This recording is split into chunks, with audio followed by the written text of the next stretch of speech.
pembelajaran tentang refleksi dan refraksi pada permukaan lengkung. Pada kesempatan kali ini, saya akan membahas tentang konvensi tanda-tanda atau perjanjian tanda-tanda yang berlaku pada permukaan lengkung. Di sini kita mulai dari kondisi di mana sinar atau cahaya datang atau berjalan dari arah kiri ke kanan ya. Jadi sinar yang diingat adalah sinar yang berjalan dari kiri ke kanan. Nah, di sini perjanjian yang pertama adalah benda nyata jika benda berada di sebelah kiri vertex dan S, yaitu jarak benda ke permukaan lengkung, nilainya positif. Oke, ini permukaan lengkungnya kita gambarkan garis lurus aja. Vertex, titik vertex. Maka di sini sebelah kiri vertex bendanya nyata ya. S positif. S lebih besar dari 0. S jarak benda ke permukaan. Berarti sebaliknya, kalau benda di sebelah kanan vertex,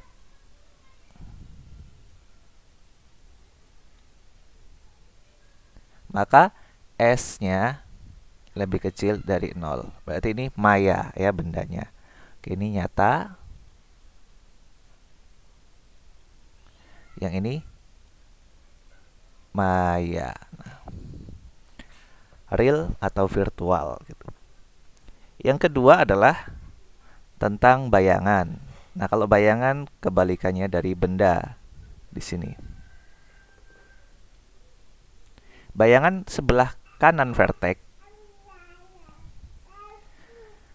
maka S aksennya lebih besar dari 0. S aksen adalah jarak bayangan ke permukaan lengkung ya. Ini bayangan sebelah kanan vertex, maka S aksennya positif. Sebaliknya, jika bayangan sebelah kiri vertex, maka S aksen lebih kecil dari 0. Nah, yang diingat tentang bayangan adalah bayangan kan hasil dari pembiasan atau pemantulan, hasil dari refleksi atau refraksi. Nah, kalau di sebelah kanan bayangannya, hasil refraksi pembiasan, maka sifatnya nyata. Kalau hasil dari pembiasan refleksi, bayangannya maya.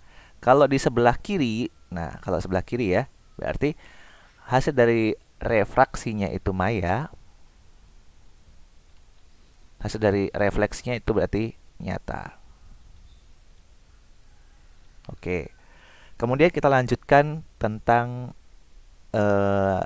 jari-jari R. Jari-jari bernilai positif jika pusat kelengkungan berada di sebelah kanan vertex. Pusat kelengkungan adalah C, dia sebelah kanan vertex, maka jari-jarinya lebih besar dari 0. Berarti kalau pusat kelengkungan sebelah kiri vertex, maka R lebih kecil dari 0.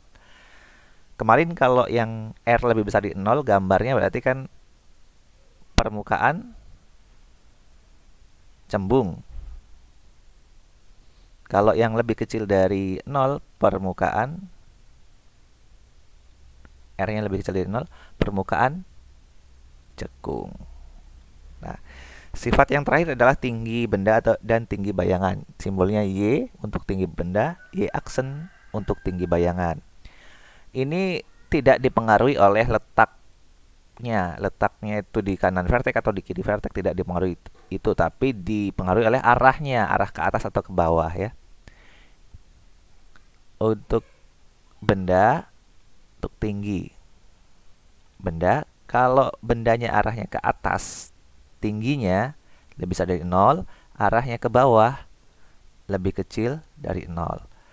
Tinggi bayangan. Kalau bayangannya ke atas berarti Y aksen lebih besar dari 0 ya. Kalau bayangannya ke bawah berarti Y aksen lebih kecil dari 0. Sama ya berarti. Nah, kalau berlainan tanda berarti misalnya bendanya positif, Y positif ya. Berarti kalau ke bawah Y aksennya negatif, berlainan tanda ya. Nah, ini kalau berlainan tanda.